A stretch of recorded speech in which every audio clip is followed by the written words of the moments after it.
Good morning, everyone. I am David Bell, and it's my great pleasure to be here with someone I've looked forward to spending time with for several weeks, Bill Koenigsberg. David, it's an honor to be here with you. Amazing in this beautiful atmosphere with Adweek, and I'm just thrilled to talk to you. Great. So let me start by giving you the moniker that I've approached you with. The moniker I've given you is the most successful entrepreneur in the agency business in the last 39 years. And that's coming from an entrepreneur. That's right. So, how many businesses have you started? God, I'll tell you, first of all, it's amazing. I think it's been close to 35, 36 years, which is unbelievable.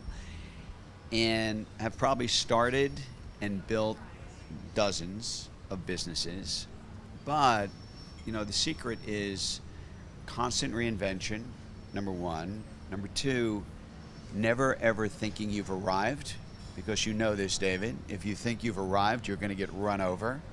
So how do you see around corners, and how do you always try to improve 1% every day? And it's not the destination, it's the journey. And it's the journey that is the most exciting, because you never know where it's going to take you. So I've watched you launch several of those companies. The one I'm most familiar with was your vision to partner with Hyundai to launch Canvas. And the miracle that happened with Canvas is you and Paul transformed it from an in-house agency to a real agency. And that wasn't easy. No. Talk about that. Wow. So I think it was 2016. And yeah, 10 years. Yeah, 10 years. A lot of people have always circled my wagon to maybe acquire us. Ocean was no different than everybody else, that they were interested. I wasn't interested in selling the company. You know me, I'm an entrepreneur. But I had an idea, why not form a new agency in a 50-50 JV with Ocean? They could put in the $1.2 billion Hyundai Kia business. We would operationalize it for them, and voila, I would have a second network that could launch with scale, eventually take it globally, and that's how Canvas was born. And I hired Paul to become CEO of Canvas, who's done an amazing job. And I would say for the first 3 or 4 years, we were growing and went very, very well. And you know me, I want to reinvest back. I'm a builder. I want to grow the business. And I had bigger appetite for growth than I think some of the partner owners had. And I decided to sell my interest back to them. And now Canvas went public under Ocean, and they're now a separately owned company, publicly held, and we no longer have an interest. But it was a great ride, and another example of an amazing, innovative idea to help me, to help clients, to put another player in the marketplace. And I'm really proud of the baby that I started that's now grown up, to be a nice competitive media agency. Are you still as excited about learning as you've been your whole career? It's like you, David, curiosity, learning, being teachable, right? Being teachable at my age is always a very healthy thing. And I am learning every single day, especially in the new world of AI and transformation. My head is exploding in terms of all the intake that it has to have. I'm amazed. I still have the capacity to take all of that in.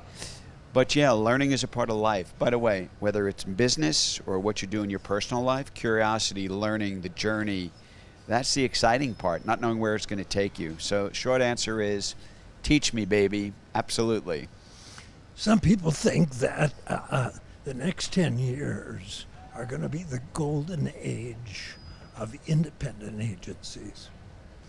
And I think they think that because of the consolidation and all the things that are happening, and because of the nimbleness required to move through the AI revolution. How do you feel about that? So I think that for me, the golden age of independence has been for the last 35 years based on what we've built. I do believe that the golden age of entrepreneurialism and opportunity in terms of where we are today is going to present more opportunity than ever before for independents. And obviously, as you know, because you come from the holdco world, that pie is getting smaller and smaller. That's not a good thing for advertisers, in my opinion. There's less choice. It's not a good thing for employees because you become a number and not truly a part of the fabric of the companies. So I think that opens up huge opportunity for anyone in the entrepreneurial mindset. Plus, with the advent of AI, technology, data, it's easier to get in the game. It's expensive to get in the game, but actually it's easier to get into the game. So yeah, I don't know about 10 years because we've seen more change in the last 24 months than I've seen in the last 24 years. So I kind of think 12 months at a clip. I mean, what happened the first 6 months of this year alone is like many, many years in prior lives. So it's pretty hard to imagine 5, 6, 7 years out. But I think the next couple, absolutely golden opportunity for independents and for clients to figure out who their most trusted growth partner is going to be. I know that you looked for a long time for the right president. You've got a president now that announced this morning that you guys have begun agentic buying, which is a wonderful example of innovation and the use of AI. So talk to me about your thought process that took you a long time. So, you know, running a company and being CEO for 35 years, not having a president of my holdings and not operating without a net was in some ways scary, but because of who I am and I think how I treat people and my entrepreneurialism, I was able to grow the company. But I got to a point where the company is now thousands of employees, multiple business lines, and where the world was going in product and data and technology, I needed somebody to come in that complemented my skill set. And I talked to a lot of very, very, very well-known superstars in the industry, and I hit the jackpot with Bob Lord, because Bob brought both. You know, he was CEO of Razorfish, big global early day digital agency. He was president of AOL, built their tech stack on the programmatic side, so massive experience there. He went on to become part of the Publicis ecosystem, so helped build their digital stack. And then 8 years as global chief digital officer of IBM, helping clients transform their tech stacks. What a resume, what a pedigree. And for me, and I've known Bob for years and admired him for years, I brought him in as a consultant first, got him under the hood. One day I had a conversation with him and I said, Bob, I'm now very close to really looking for a president of my holdings. What do you think? And I never, ever thought that I could get Bob across the finish line. And he said, you know what, Bill? I love what I'm seeing. I love your people. I love the culture. I love your vision. How do I get on board? And that's when the Bob and Bill show was born. And I am so lucky to have Bob. And he brings a whole different set of capability and skill set to our clients, to our organization, and to our people. And it has been a marriage made in heaven over the last year and a half since he's been on board. So, and he's integrated great with the rest of my leadership team. Great. Yep. You were chairman of the 4As at a very difficult time. I was first media person to become chairman of the 4As, but yes. And you became chairman at the time when the ANA decided to take on the industry on transparency. And that's a big word, and we'll talk some more about that. Yep. That must have been really a rugged time to be leading the agency world. Well, it was a really difficult time because the ANA hired K2 to do this investigation about non-transparent practices, about rebates, about kickbacks. And the difficult position I was in, because I was chairman of the 4As representing the holdcos, but I also represented my own agency where we were 100% transparent. So walking that fine line, but it was a really easy decision for me. We are in service to clients in this industry, and trust and transparency is front and center. And that investigation by K2 took a life of its own because they weren't sharing information with the 4As, they were sharing information with the ANA, and that eventually led to a lot more stringent contract language, a lot more transparency language within contracts, things that Horizon had all along, and it made the holdcos a lot more accountable in terms of the dollars that they were spending on behalf of their clients. Now fast forward, 10 years later, history is repeating itself. You cannot pick up a trade pub any other week and talk about trust and transparency that is raised its ugly head again in the marketplace. And unfortunately, in the world of data and technology, and complexity is being hidden in terms of non-transparency. And just because you have complexity doesn't mean you can't have complete transparency. So I believe the holdcos, once again, not Horizon, are going to be held to a standard that need to be held to, because gaining that client trust is the most important asset that we have. And with trust, you actually can get to speed of thought in an AI world, but you can't get to speed of thought unless clients trust you in terms of what you're telling them. So we're back to where we were, sorry to say, 10 years ago, where certain entities are going to be held a lot more accountable and clients need to ask more questions. And I'm kind of glad that it's rooted its head again, because I believe we have had a 30-year head start in transparency, and everything we do with our platform, with our fees, with any taxes, anything, clients understand where every single dollar is going, the code in our systems, where it's coming from. So it's not a black box that could be hallucinating. They understand it, and I think it puts us in a great position. I think the biggest danger to the industry, because of what you've just said, was what happened with K2, because K2 triggered predatory procurement practices because the trust was broken. And if we have to go through that again, procurement will once again have the upper hand. Yeah, And I think procurement has to go through that again, because I believe that there is complexity in the system.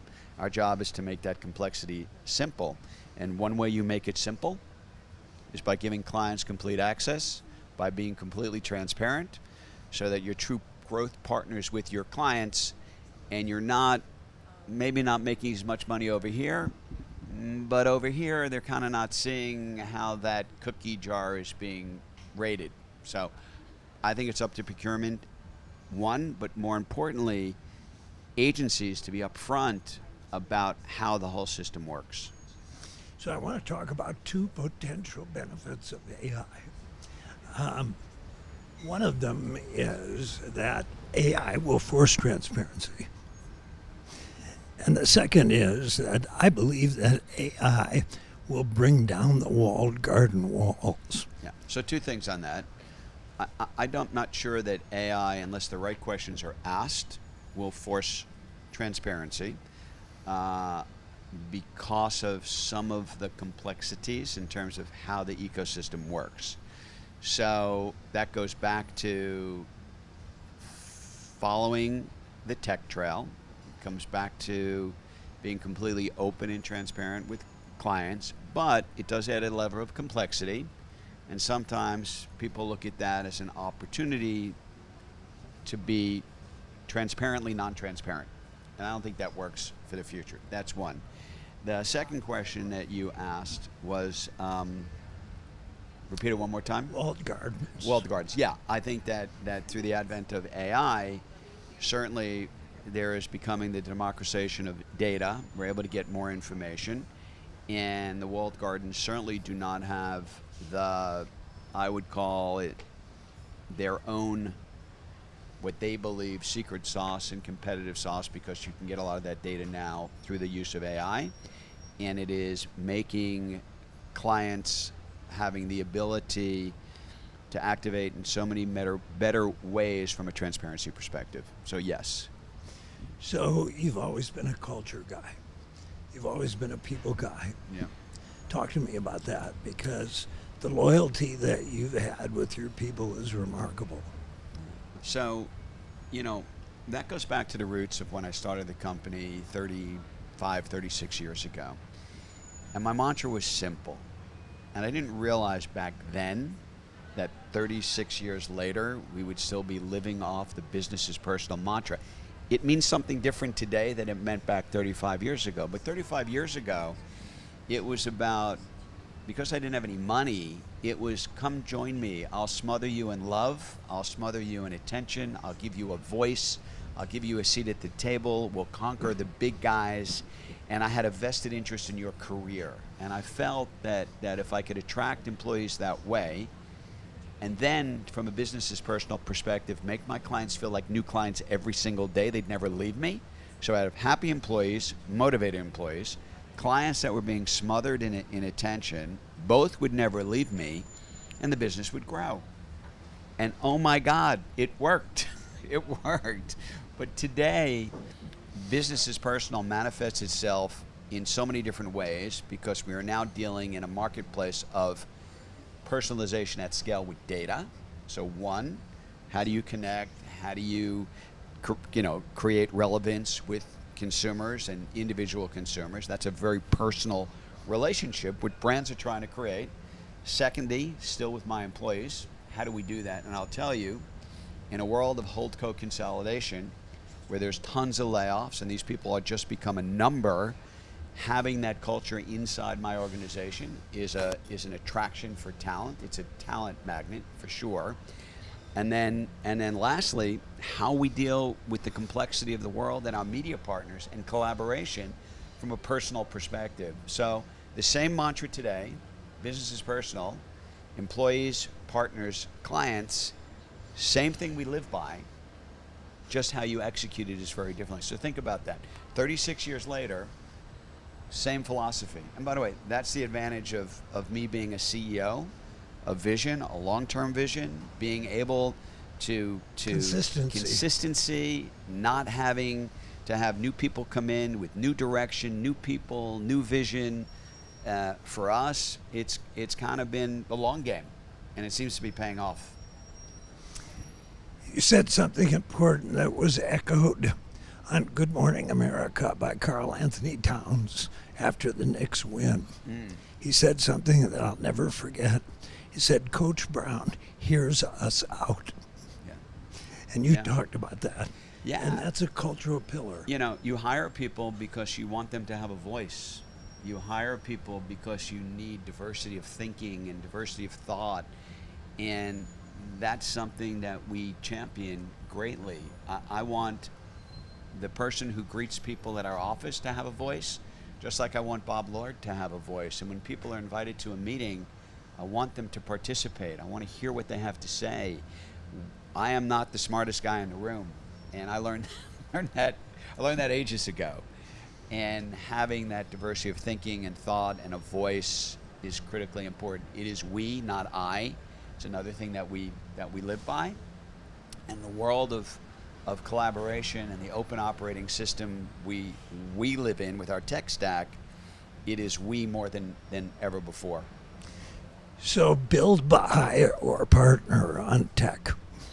So for us, in our open ecosystem, we've built a lot of the infrastructure of our tech with Accio and our LLM model, but we also partner what we believe are the best and the brightest new innovators in the marketplace, where we test and then scale. And the ability for us to have an open ecosystem and bring in partners that are able to drive specific business challenges on behalf of our clients, where there's full transparency, is a game changer in terms of, I think, where we sit in the epicenter right now of the whole holdco, agency, tech stack platforms. So for us, it's been a combination of building and a combination of partnering. Great. Yep. So the future. You are committed to the growth of young people. You graduated from the University of Miami, Yes. and you're very involved with them. Talk to me about that. You did a lot of homework, David. So, yeah, I'm a graduate of the University of Miami. I was a tennis player growing up, so it's a great place to go to school.